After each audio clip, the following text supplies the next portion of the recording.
Ito yung simpleng celebration sa birthday ng misis ko kasi 12 yung birthday niya, election kasi, ngayon na lang 13.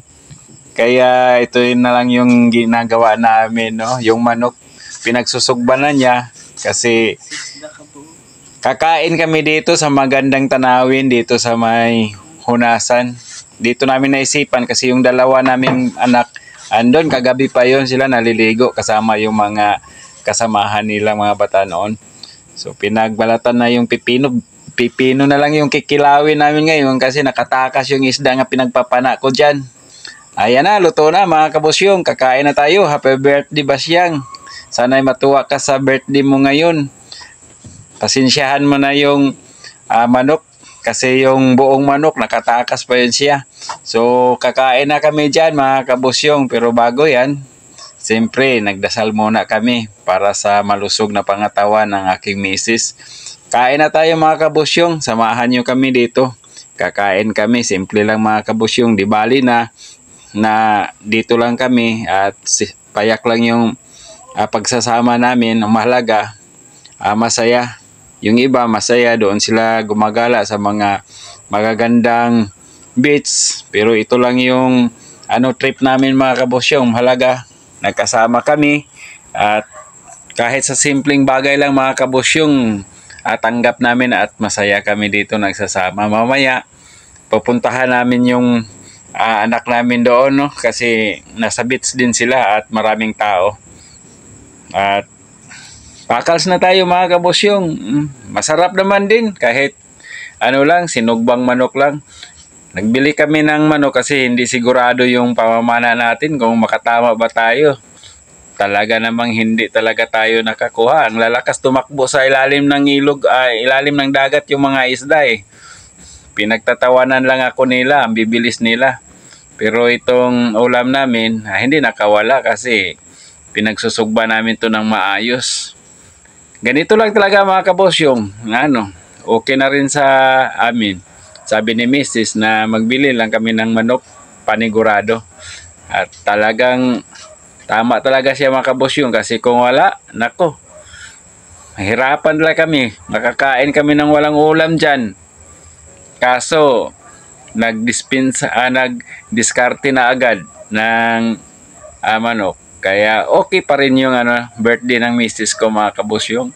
Malamig ang hangin, magandang tanawin, at saka mga kabosyong mapayapa. Ganun na lang yung trip namin ngayon. Kasi busy din yung mga ibang mga kasamahan namin, no? May kanya-kanya ding lakad at trip. So kami ngayon, ito yung naisipan namin nga magliwaliw. Sinubukan ko mamana mga kabosyong, kaso lang isa lang yung nahuli ko. Tanga-tanga siguro yun ang bibi. Ang iba, ang bibilis tumakbo. Paharurot lang sa ilalim ng dagat. Kung saan-saan sila tatago, wala na.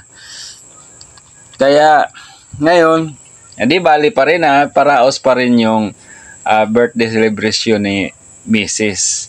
Kaso lang, kami lang talaga mga kabosyong kasi wala namang kaming budget talaga. Kung mayroon pa lang kaming budget, pagsasamahin ko na yung buong pamilya namin at saka yung nasa ibang lugar, pagtatawagin ko. Kaso lang mga kabosyong, pordoy tayo ngayon lagi tayong pordoy ngayon. Pero di bali na mga kabosyong at least nga napasyal, liwaliw tayo konti. Ganun lang naman mga kabosyong. Maraming tao doon sa kabila mga kabosyong, kaso lang dito lang kami kasi nahihiya kami sa ulam namin konti lang. Pero hindi namin naubos yan mga kabosyong. At mamaya-maya ay pag matapos kaming kumain, hanggang dito na lang yung namin, no? Pagka alis na kami, diretso na kami uwian dyan mga kabosyong. Kasi di na namin pagbibidyo yung pumunta kami doon, kung ano-ano, masyado nang mataas yung video. Ang mahalaga mga kabosyong na nakikita nyo na pinag-trip ko pa rin yung birthday ni Mrs. sa simpleng paraan. Baka sunod mga kabosyong, doon na kami sa mga mamahaling restaurant nito. Makikita nyo na doon na kami. Kaso lang yung iba, sabihin naman mayabang na, andun kami pupunta. So mas mabuti na yung dito lang para sabihin natin nga nature lover kasi iba kasi yung minsan yung mga isip natin, di tayo pare-pareho. Mas maigi na rin yung kung ano yung nakikita nyo sa amin ay ganun lagi mga kabusyong, no? So, that's all mga kabusyong. Sana'y nabusog rin kayo sa pagtingin or gugutomin kayo sa pagtingin or di namin alam, kami lang siguro ang nabubusog nito mga kabusyong. Dahil nagugutom na rin ako dyan. Sige, bye-bye mga kabusyong. Uwi na kami. Doon sa bye-bye. So, dito na kami umuwi ngayon. Mga kabusyong, salamat. Thank you sa mga followers. Shout out. Enjoy kayo. Bye-bye.